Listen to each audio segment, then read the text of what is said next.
Me and my family, we all about telling the truth, even if it hurts or pride or, you know. So we all put everything out on the table. My dad is still a person, still a human. That's why we show him in his humanity. He doesn't deal with his mom like he deals with his homeboys or his dad or his little sister. You know, he still loves his family. Even though they don't agree with what he did, they understood. Big Meech has just reclaimed the rights to his life story from 50 Cent for a jaw-dropping $250 million. But sources are now questioning whether Rick Ross is secretly behind the purchase, using Big Meech as a pawn in what could be the biggest betrayal of 50 Cent's career.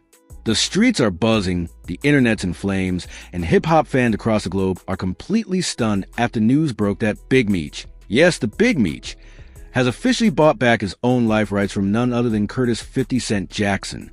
That's right, the same 50 Cent who brought Meech's story to life through the highly successful BMF series just handed over the legal keys for a staggering $250 million. But as everyone catches their breath from the headline alone, it's the real story behind the money that's got the streets in a chokehold. Please do not forget to like this video, share, and subscribe to this channel if you want more updates like this. Thank you. Now, let's get back into the video. Because let's be honest, where does a man doing time in federal prison come up with $250 million to reclaim life rights from one of the savviest businessmen in the entertainment industry? The short answer? He didn't. Word on the street, and from some pretty close sources, is that the money used in the transaction was borrowed. But here's the kicker. No one knows from who. Some say private investors. Others say a silent partner. But the most alarming and most believable theory? Rick Ross. Yes, you read that right. Rosie, the boss himself. The very man who's been in a silent war with 50 Cent for nearly 2 decades. The same Rick Ross who's been poking at 50 in songs, interviews, and even legal threats. The theory that's currently exploding through the underground is that Rick Ross might have used Big Meech as a front man, funded the entire transaction, and is now sitting back grinning, while Big Meech unknowingly handed him the golden goose. His entire story. Let's rewind for a second. Everyone knows that 50 Cent and Big Meech had a unique partnership. 50 invested millions into telling Meech's story with the BMF series, which became a cultural phenomenon. That show wasn't just about money, it was about legacy. 50 wasn't just producing a drama, he was preserving street history. But behind the scenes, things weren't as sweet as the public thought. Sources close to the situation claim that Big Meech and 50 were constantly bumping heads. Creative differences, licensing disputes, even issues around profit sharing. Meech wanted more control, more say. 50, being the mogul he is, wasn't willing to give that up so easily.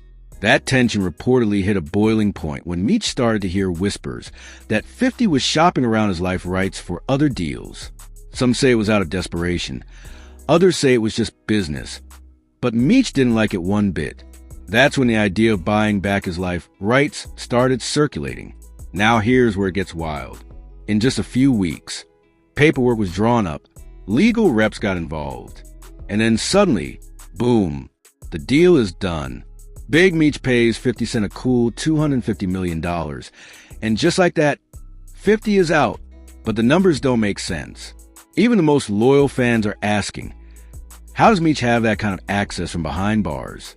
It didn't add up, until someone put 2 and 2 together and saw the shadow of Rick Ross lurking in the background. It's no secret Rick Ross has always had an eye on Meech's story.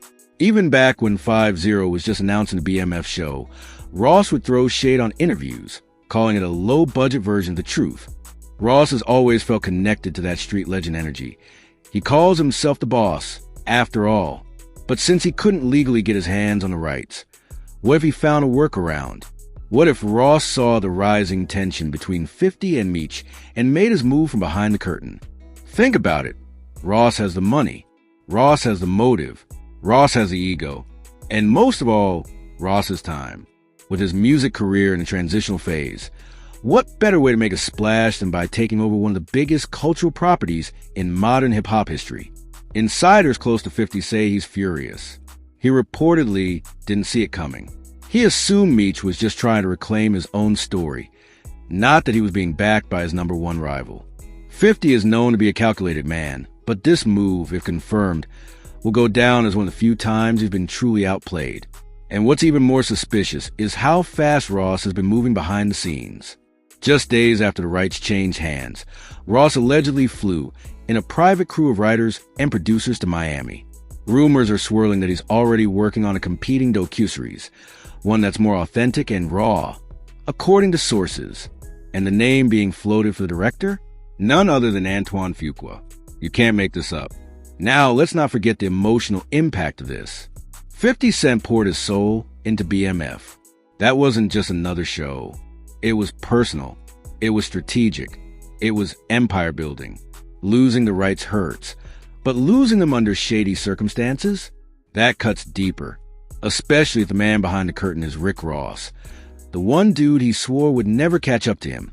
Meanwhile, Big Meech hasn't said much publicly, but from the few phone calls that have leaked, you can tell something's off.